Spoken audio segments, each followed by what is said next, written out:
this decisive win for Carney?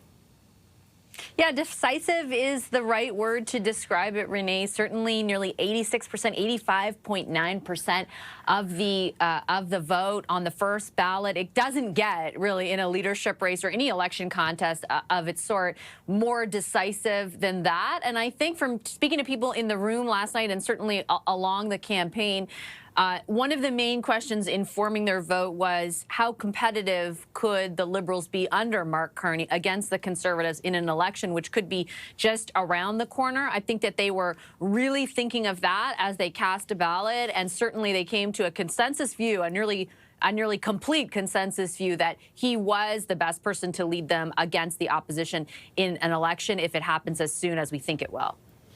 Now, Trudeau's farewell speech, anything stand out to you there?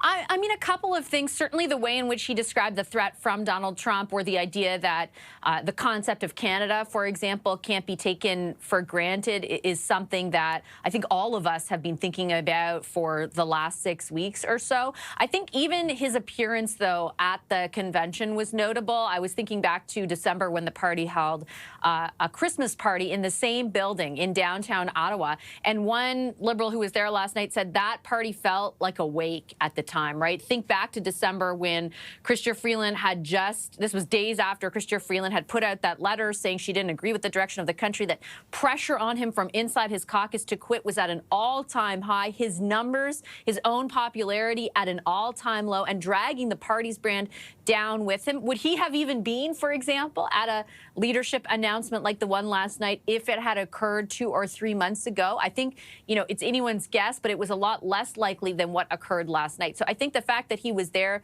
the reception that he got from Liberal members, it was, he was very warmly received, is notable just in how different it would have been even a few short months ago.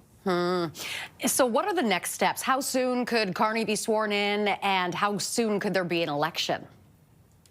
Well, things on all fronts that you mentioned could happen really soon. It's a bit of a moving target. I feel like over the past few weeks I kept hearing different dates, but I think there is a little bit more clarity, at least as of last night. I am hearing that Mark Carney, for example, could be sworn in as Prime Minister as soon as tomorrow, that on Wednesday, as soon as Wednesday, I should say, a cabinet could be sworn in, and we could be headed to an election as soon as next week, with a vote sometime towards the end of April or perhaps into early May. So things are going to happen in really quick succession. Last night was almost the unofficial kickoff of an election campaign of sorts, and I think all the dynamics that you saw on display there, the threat of Trump, the cleavages between the Conservatives and the Liberals, will all factor in very heavily into an election campaign.